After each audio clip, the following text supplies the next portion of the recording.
Ladies and gentlemen, dear Chairwoman, thank you very much for those kind words of introduction. I'm also the chairman of the German Diabetes Aid, and Germany is probably the country where we have the most patients on insulin. I think that you probably have been convinced by the first two speakers how important insulin is. And I want to actually tell you, able to make this possible on a population base, if you have 6 million people with type 2 diabetes in Germany, roughly 10% of our population, you need public relations. And that's why our scientific society actually started a union together with patients, with everybody, all the allied health professionals, and did all the things that you're doing here in Diabetes India as well.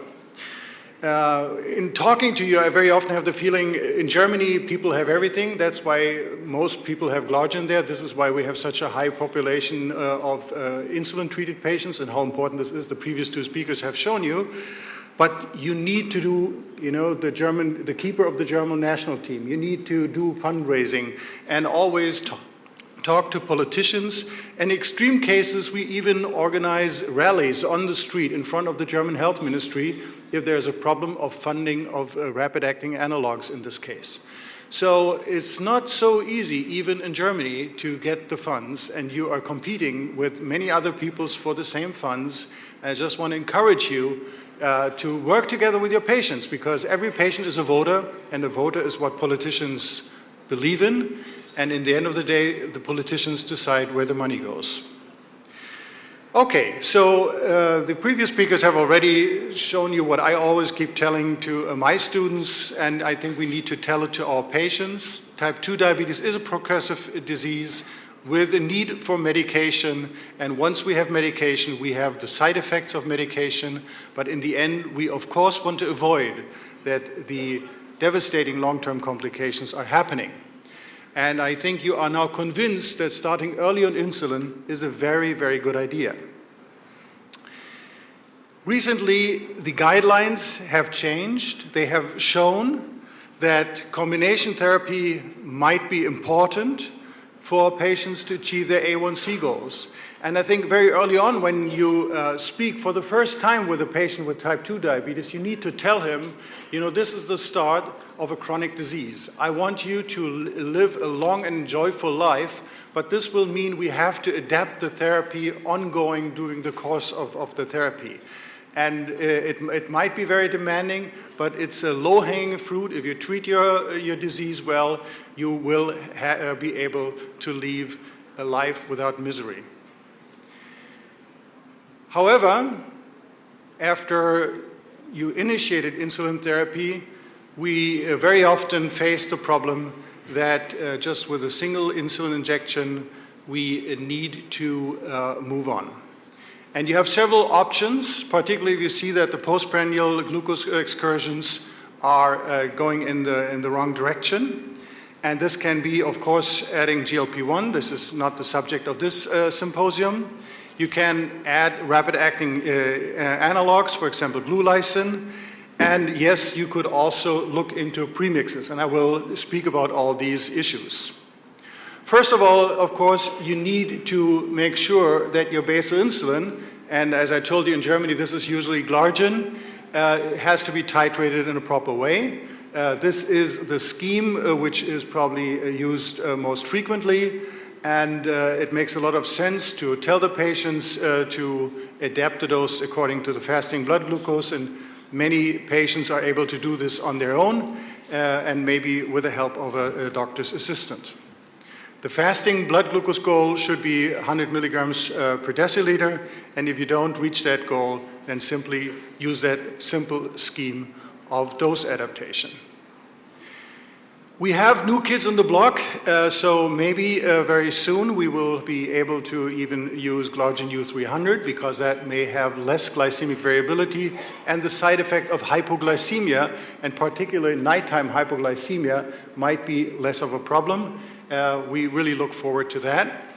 But very often we kind of hit a block where we see that, of course, the insulin is needed not only to suppress the hepatogluconeogenesis and insulin resistance, but you also, of course, need to cover the meal. This is, of course, German meal. Indian food is so much better, I tell you. This is more what you would eat at the Oktoberfest, and yes, it does lead to quite a lot of postprandial hyperglycemia.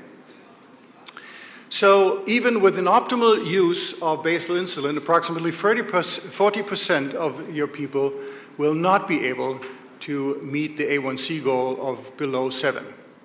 And so I want to convince you now in the remaining 15 minutes that a step-by-step approach of intensification of insulin therapy, adding 1, 2, or 3 prandial insulin injections in addition to the basal insulin, really tailored to the individual situation, seems the right way to move forward.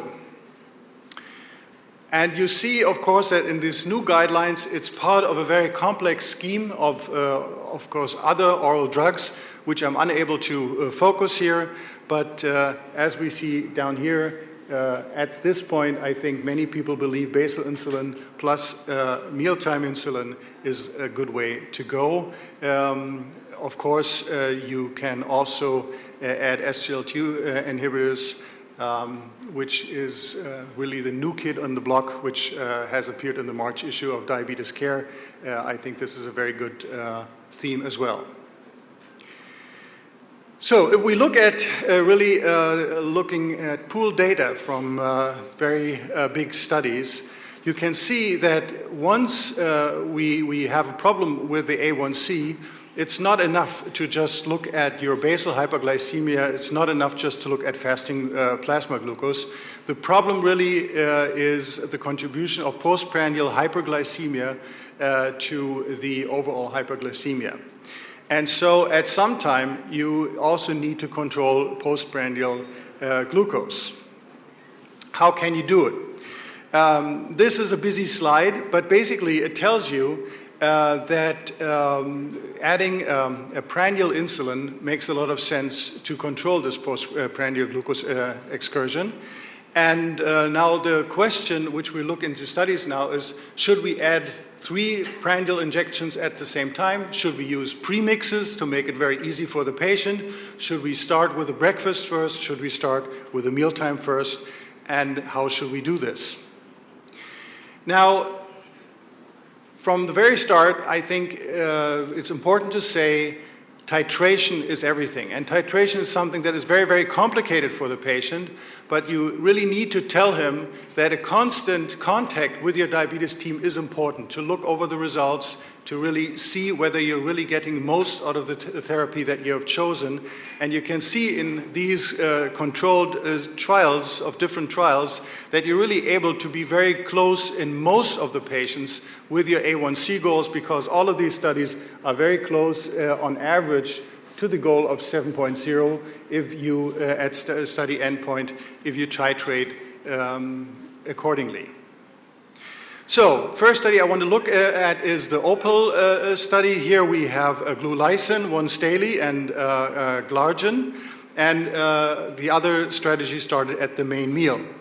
Again, you know, it's a 24-hour study with the randomization, and the important finding is, well, you can do both approaches, but it appears to be that the breakfast group compared to the main meal group, there is a little bit more in terms of reaching the target A1C. There's no major difference overall in the A1C reduction. You can reduce it with both ways. The side effects are very, very comparable. So yes, many people, including myself, prefer to start at the main meal, but it's completely okay to start with the breakfast, which is preferable to many patients. How about the using 1, 2, or 3 prandial insulins? Again, in this study, they first tried to control the glucose, so in many patients they were already able to do that, and then they needed to intensify with 1, 2, or 3 doses. You had more patients in the A1C goal when you had 3 prandial doses, but this is at the expense, of course, of having more severe hyperglycemia. How about looking at The premixes, here in the ALTER-Target trial, the premixes were compared to Apidra, and again, oops, okay, there's a little mix-up. This is another, the full step trial is looking at adding 1, 2, or 3, or starting immediately with 3 doses. And in the stepwise, at the end of the trial, 40% actually had 3 doses to reach the A1C goal. And you can see there was no difference whether you started with 3 immediately or you did a stepwise approach.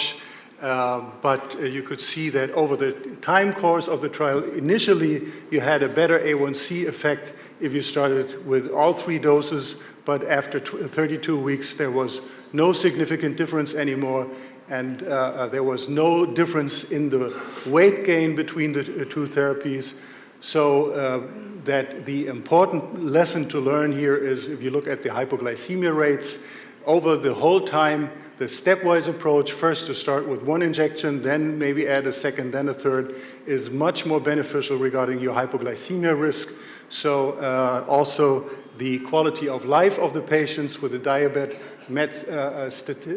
test showed also a better quality of life if you did the stepwise approach.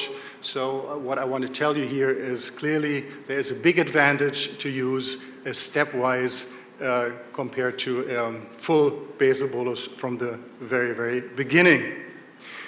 Now, coming back to the issue of the premixes, should we make it more easy and use premixes? Because, of course, we have the chance to decide when we start with basal insulin. Should we go to premixes? Should we add mealtime rapid-acting insulin? And you can already imagine from my previous words that I'm not a friend of premixes. Here in the GINGER trial, twice-daily premixes was compared to Glargine and 3 times of Glulysin with metformin. And you can see that the percentage of patients reaching the A1C targets was significantly higher in the Glargine and Glulysin group. For me, who started with pediatric diabetology before moving into all diabetology and knowing how flexible the life of young people is with diabetes, it's just as flexible in young adults, and it's very often up to the old age where we really have to adapt to the situation. And this, I think, makes a lot of sense of not using premixes, although it seems easier in the beginning. And you can also see that with premixed insulin, very often the glycemic targets are not met. So all in all, there is maybe a little bit higher body weight effect if you use the Glulysin, but this can also be an effect of your beta A1C. So I think, again, this is something we should really consider rather a positive side than a negative side. Whether you use 1, 2, or 3, we already talked about that. Personally, I think we should start with 1. In this trial, there was, again, not such a very big difference, but I believe it's a good strategy to start with your main meal first and then add as this gets necessary with extras, but it's certainly better than using premixes. So, less hypoglycemia. Premixes, again, is not very flexible. That's why we find more hypoglycemia. So I think, again, it's easy to convince your patient that it makes sense to have 2 different pens and not just use 1 pen because it's safer, and he should use it, although it's a little bit more difficult. Here, the whole range of the safety issues with hypoglycemia is really deciphered out, and you can see the advantages of using the Basal Plus regimen. So, to sum up the ALTER-Target trial, we can see that compared to just once daily, the premixed insulin had a 2.4 greater risk of hypoglycemia compared to the glargine plus CR2/3 glue license, it was even still 2.1 times greater. So we feel that it leads to significant low rates of confirmed overall nocturnal and severe hypoglycemia, and therefore it should be preferred to premixes. Now finally, I want to come to the FORTIT trial, which is obviously the New England Journal of Medicine trial, where the addition of once daily or twice daily basal insulin was compared to twice daily biphasic insulin or thrice daily prandial insulin. And it's a 3-year trial where if glycemic targets were not met after 1 year, you had to add the next step. Well, you're familiar with the data, and it clearly showed that yes, there are good reasons to basically do all things because the A1C values were quite comparable. However, there were differences in the weight and in the hypoglycemia. So if we look at all these issues summed up together, it clearly is the issue that we have fewer hypoglycemic episodes and less weight gain, particularly with the system of basal insulin first and then adding prandial, and starting with prandial seems to be less effective, and we already talked about the biphasic insulins. So finally, this gives me a chance to look at also the meta-analysis of the randomized controlled trials.